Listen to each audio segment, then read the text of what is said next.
New Ashoknagar में police ने 2 कुख्यात बदमाशों को नोएडा मोड़ से पकड़ा। 6 चोरी की वारदातों को दे चुके हैं अंजाम। पुलिस ने चोरों से 3 मोबाइल फोन बरामद किए। आगे की जांच कर रही है पुलिस। गाजीपुर बॉर्डर पर किसान अभी खाली नहीं कर रहे हैं बॉर्डर। एमएसपी पर कानून नहीं बनता तब तक प्रोटेस्ट जारी रहेगा।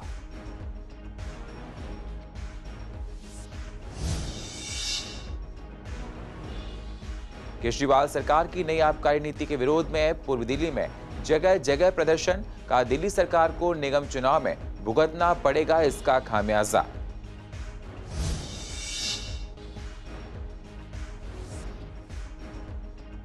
उत्तर पूर्वी जिला पुलिस ने बदमाशों को पकड़ा। बदमाश महंगी कार से करते थे चोरी। कई केसों का हुआ है खुलासा। रेकी करके करता था चोरी की वारदात। पुलिस ने चोर को पकड़कर जांच की शुरू। और ईडीएमसी ने स्ट्रीट लाइट पर एलईडी लाइटें लगाने का किया काम पूरा। क्षेत्र में लगाई गई 1,16,000 एलईडी लाइटें। कई सारे डार्क पॉइंट अभी भी नहीं हुए कवर।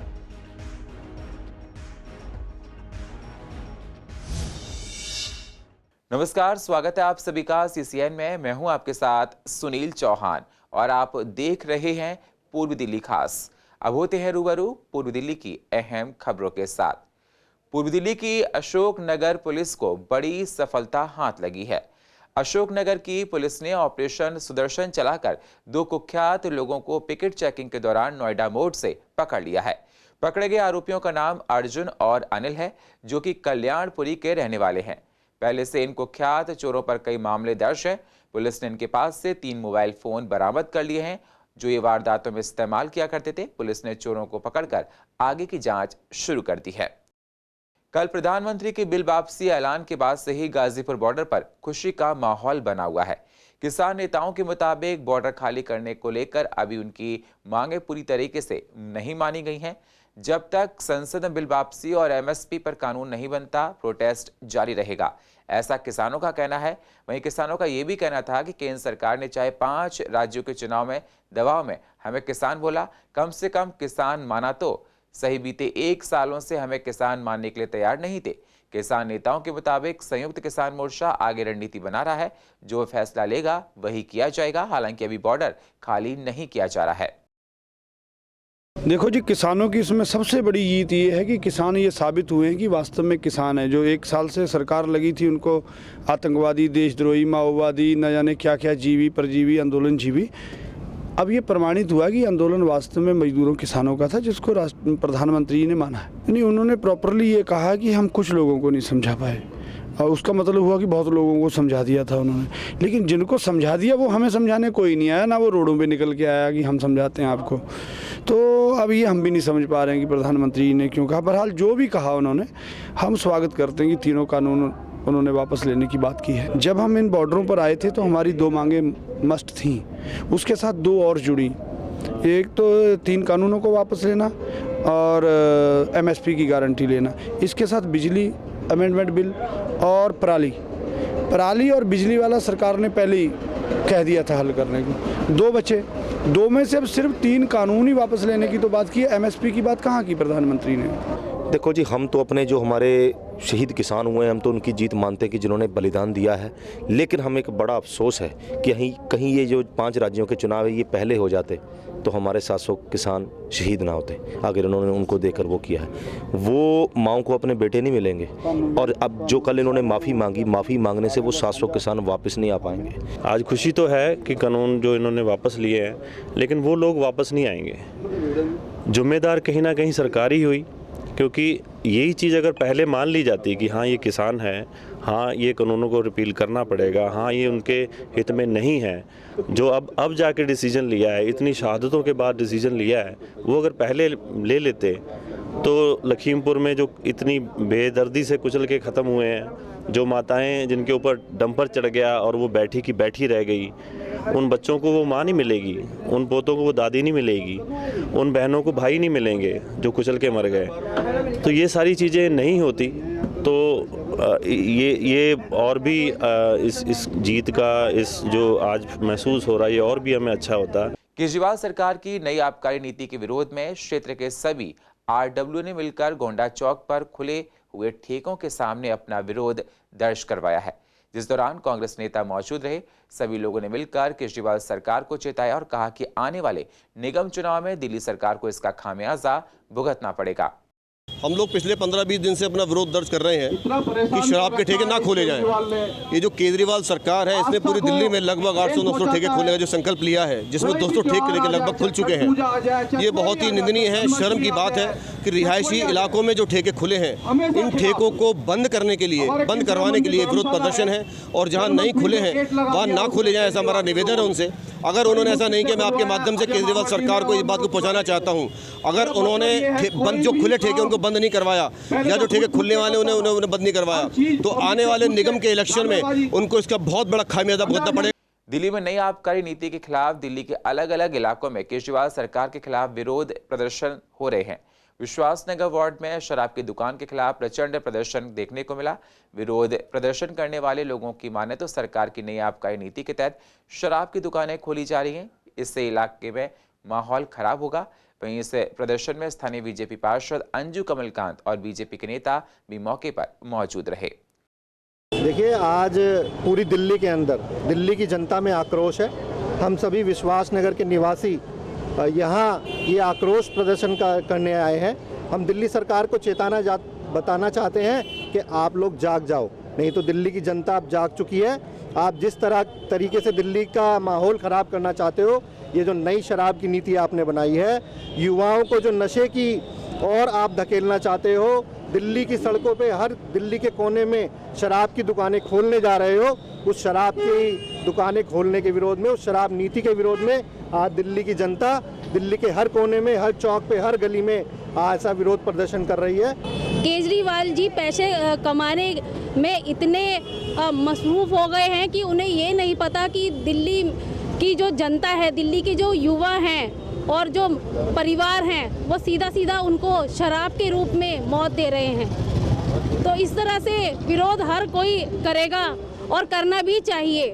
मैडम, डर सता रहा है तभी सड़कों पे आए हैं। डर नहीं होता तो हम शायद ना भी आते।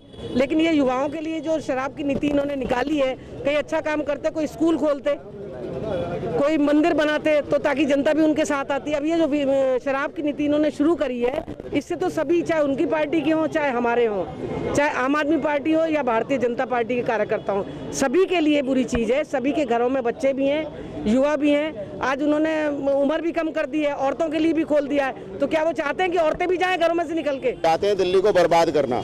आप समझ के चलिए कि रात को 3 बजे तक दिल्ली पे शराब परोसी जाएगी। रात को 3 बजे तक, रात को 3 बजे जो आदमी आखिरी बोतल शराब उठाएगा और उसे वो 5 बजे तक पिएगा, किस वक्त वो अपने घर जाएगा, किस माहौल में जाएगा?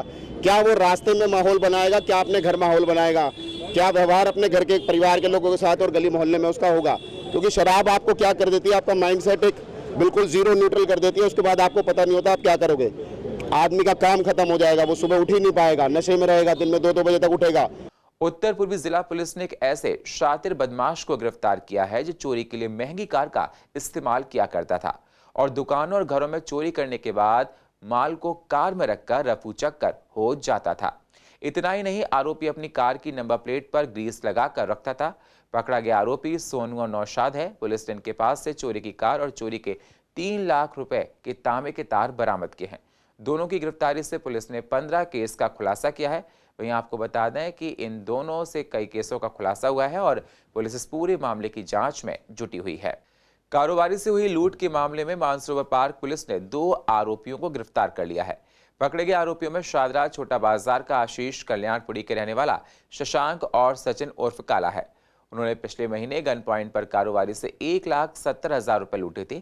पुलिस ने आरोपी से 12,000 रुपए और चाकू बरामद कर लिया है। इसका तीसरा साथी मंजीत कौर मंडोली जेल में बंद है। अन्य आरोपियों की धरपकड़ के लिए पुलिस छापेमारी जगह जगह कर रही है। पुलिस लैपटॉप और बाकी सामान पता करने का प्रयास कर रही है। वहीं शादरा जिला पुलिस उपायुक्त ने बताया कि एसएचओ प्रशांत यादव की देखरेख में गठित टीम की गई। एएसआई नीतू सिंह और कई पुलिसकर्मियों ने काम किया, जिसमें 100 से ज्यादा सीसीटीवी फुटेज भी खंगाले गए। फिलहाल पुलिस ने उन्हें गिरफ्तार कर सलाखों के पीछे भेज दिया है। ईडीएमसी ने स्ट्रीट लाइटों पर एलईडी लाइटें लगाने का काम पूरा कर लिया है, जिसके तहत कार्यक्रम का आयोजन किया गया। आपको बता दें, एलईडी लाइटें लगवाने का ठेका निजी कंपनी को दिया गया था। दरअसल काम देरी से शुरू होने की वजह से पूर्व दिल्ली के सारे डार्क पॉइंट अभी कवर नहीं हो पाए हैं। इन लाइट्स की वजह से कम बिजली खर्च होगी। साथ ही एलईडी लाइटों को लगाने में निगम का खर्चा भी नहीं हुआ। साथ ही 7 साल तक मेंटेनेंस का खर्च भी कंपनी उठाएगी। किसी तरह की कोई दिक्कत होती है तो रिपेयर कंपनी करेगी। देरी तो हुई है, लेकिन इतनी देर नहीं हुई। केवल 2-3 महीने प्रोग्राम हमारा लेट हुआ है, क्योंकि लाखों लाइटें बदलना आसान काम नहीं था, लेकिन उस काम को बहुत बखूबी से अंजाम दिया। 1,16,000 लाइटों को बदलने के उपलक्ष्य में ये कार्यक्रम हुआ है। एक बहुत बड़ा भव्य प्रोग्राम हुआ, लाइटें भी बदल गई हैं। सबसे अच्छी बात, यदि मान लो कोई लाइट खराब होती है तो चंद घंटों में उसको लाइट को ठीक कर दिया जाता है। और जो सबसे एक अहम मुद्दा है, जो ईडीएमसी की आर्थिक स्थिति अच्छी नहीं है, तो उस पर भी हमें 8 करोड़ रुपये सालाना की बचत हुई है। सारे डार्क पॉइंट अभी कवर नहीं हुए हैं, लेकिन अभी जो हमारे इस योजना में जो काम होना था, वो जितनी स्ट्रीट लाइट थी, जितनी हाई मास्ट लाइटें थी, उन सबको रिप्लेस करने का काम था। जो हमारी पीली लाइटें पुरानी लगी हुई थी, उन सबको हटा के और नई एलईडी में, तो वो सारा काम कंप्लीट हो चुका है। इससे हमारी 78% तक तो एनर्जी सेविंग हो रही है। प्लस जो है जितनी भी हमारे अलावा भी लाइटें थी, आपने देखा होगा कि लाइट की जितना मतलब क्वालिटी कितनी अच्छी हो गई है। पहले पीली लाइटें थी, वो फोकस भी नहीं करती थी। कांग्रेस का इन दिनों जन जागरण अभियान और पोल खोल कार्यक्रम चल रहा है। इसके तहत दिल्ली महिला कांग्रेस अध्यक्ष अमृता धवन रात को संजय अमर कॉलोनी में, जी हां, कल रात को संजय अमर कॉलोनी में बिताई। महिला कांग्रेस अध्यक्ष धवन ने बस्तियों में रात बिताकर कांग्रेस की विचारधारा फैलाई और केंद्र दिल्ली सरकार की नाकामियों के बारे में लोगों को बताया है। और देश भर में जो श्रीमती सोनिया गांधी जी के आह्वान पर ऑल इंडिया कांग्रेस कमेटी ने जन जागरण अभियान की शुरुआत की है, उसी जन जागरण अभियान की कड़ी में आज दिल्ली प्रदेश महिला कांग्रेस की टीम के साथ मैं यहाँ पर विश्वास नगर विधानसभा में न्यू संजय कॉलोनी में रात्रि प्रवास के लिए यहाँ पर उपस्थित है अपनी टीम के साथ। देखिए, जिस तरीके से देश का माहौल लगातार खराब होता जा रहा है, दिल्ली का माहौल खराब होता जा रहा है, लोगों से लोगों को लड़ाने की कोशिश की जाती है, अंतर किया जाता है धर्म और जाति के नाम पर। ये जरूरी है कि हम वापस अपनों के बीच जाएं, अपनी बात करें, वापस एकजुट हो, क्योंकि ये भारत जो है हम सबका भारत है और इसके लिए जन जागरण वापस से करना बहुत जरूरी है, क्योंकि जो फिरका परस्त ताकतें हैं वो लगी हुई है इस देश को बांटने में, और कांग्रेस की जो विचारधारा है वो हमेशा लोगों को एक रखने में रहती है। तो हम इसी कोशिश में आज यहाँ पर उपस्थित। डीटीसी का दैनिक पास क्लस्टर बसों में मान्य हो, इसको लेकर दैनिक यात्री लंबे समय से मांग कर रहे हैं। सीसीएन के रिपोर्टर एरआर चौधरी ने पूर्व दिल्ली के लोगों और जो लोग क्लस्टर बसों से आते जाते हैं उनसे जाकर पूछा, तो उन्होंने बताया ये पास क्लस्टर बसों में मान्य होना चाहिए, जिससे यात्रियों को काफी आराम होगा। क्लस्टर बसें भी दिल्ली सरकार के अंतर्गत आती हैं, फिर भी दैनिक पास मान्य नहीं है। हम चाहते हैं इस पास को क्लस्टर बसों में भी मान्य किया जाए। बहुत दिक्कतें आती हैं कि वो मतलब ज़्यादातर तो वो क्लस्टर ही चल रही हैं, डीटीसी तो बहुत कम दिखाई देती है और उसमें पास नहीं चलता वो, तो इसलिए ये गलत है। चलना तो उसमें भी चाहिए, लेकिन अभी तक तो नहीं चल रहा। चलना चाहिए वैसे मेरे हिसाब से। क्यों नहीं मिलेगी? डीटीसी ना हो तो उसमें तो जा सकता है इंसान। आजकल तो वो ज़्यादा दिख रही हैं, क्लस्टर ज़्यादा हैं। अलग से तो उन लोग होता है जो मानक है वो चलती है, ऐसे डेली पास नहीं चलता। पास नहीं चलता, दिक्कत होती है, हमारे सब लोगों का दिक्कत होती है। दिक्कत चलने चाहिए तो दिक्कत होती है बहुत। वैसे भी दिक्कत क्या ही है, क्लस्टर बस रोकते ही नहीं है। यहाँ स्टैंड पे भी 4 बसें निकल गई, हाथ देते रहो, नहीं रोकेंगे। अपनी मर्जी होगी तो रोक देंगे। दिल्ली में बढ़ती पॉल्यूशन के मद्देनजर दिल्ली में डीजल ट्रकों की एंट्री बंद कर दी गई है। बावजूद इसके दिल्ली के कुछ बॉर्डर पर डीजल ट्रकों की एंट्री होने के मामले सामने आ रहे थे, ऐसी खबरें आ रही थी। हमारे रिपोर्टर एरआर चौधरी ने जाकर देखा और पता लगाया अप्सरा बॉर्डर पर, तो देखा कि यूपी से दिल्ली से जो ट्रक एंट्री कर रहे हैं वो सिर्फ सीएनजी ट्रक है। बॉर्डर पर डीजल ट्रक की एंट्री फिलहाल नहीं हो रही है। डीजल ट्रक बॉर्डर पर पहले ही रोक दिए गए थे। इसी का जायजा लिया सीसीएन के रिपोर्टर एरआर चौधरी ने। दिल्ली में पॉल्यूशन के मद्देनज़र ट्रकों की एंट्री पर बैन लगाया गया। खासकर डीजल के ट्रक जो गुजरात से आते हैं या उत्तराखंड से आते हैं उन पर बैन लगाया गया और उन्हें दिल्ली में एंट्री के लिए रोका गया 21 तारीख तक। इस टाइम मैं मौजूद हूँ दिल्ली के अफसरा बॉर्डर पर। अफसरा बॉर्डर का अगर मैं नज़ारा दिखाऊं तो दिल्ली के अफसरा बॉर्डर पर अभी फ़िलहाल डीजल के ट्रक की एंट्री बैन की हुई है। जो ट्रक आ रहे हैं वो दिल्ली नंबर हैं और CNG ट्रक हैं। खासकर जो डीजल के ट्रक हैं जो दूसरे राज्यों से आते हैं उनको रोक दिया गया और उनकी एंट्री अभी तक बंद की गई है। वो फ्लाईओवर के ऊपर ही अभी खड़े हैं, उनको दिल्ली के अंदर आने की इजाज़त नहीं दी गई है। खासकर ये पॉल्यूशन को देखते हुए, बढ़ते पॉल्यूशन को देखते हुए ये फैसला लिया गया था। हालांकि ऐसा भी कहा जा रहा है कि कुछ ट्रक जो है रात में एंट्री कर लेते, लेकिन यहाँ MCD टोल पर जो टोल अधिकारी हैं उनका कहना ये है साफ तौर पर कि इस बॉर्डर से किसी भी डीजल ट्रक की एंट्री अभी नहीं की जा रही है। जो भी छोटे ट्रक या बड़े ट्रक आते हैं वो CNG ट्रक होते हैं, उनकी एंट्री की जाती है और डीजल ट्रक को खासकर पहले ही रोक दिया जाता है। और जब से दिल्ली में डीजल ट्रक की एंट्री बैन की गई है, पहले से ही दिल्ली में डीजल ट्रक कम आने शुरू हो गए थे और उसके बाद धीरे धीरे अब बिल्कुल बंद हो गए। 21 तारीख तक की एंट्री बैन की। कैमरामैन नवीन के साथ अहरार चौधरी, CCN। और पूर्व दिल्ली की अधिक जानकारी के लिए आप YouTube पर जाकर CCN लाइव को सब्सक्राइब करें और फ्रेश अपडेट लेते रहें। और फिलहाल पूर्व दिल्ली खास में इतना ही। बाकी खबरों के लिए आप बने रहिए CCN के साथ। तब तक के लिए नमस्कार।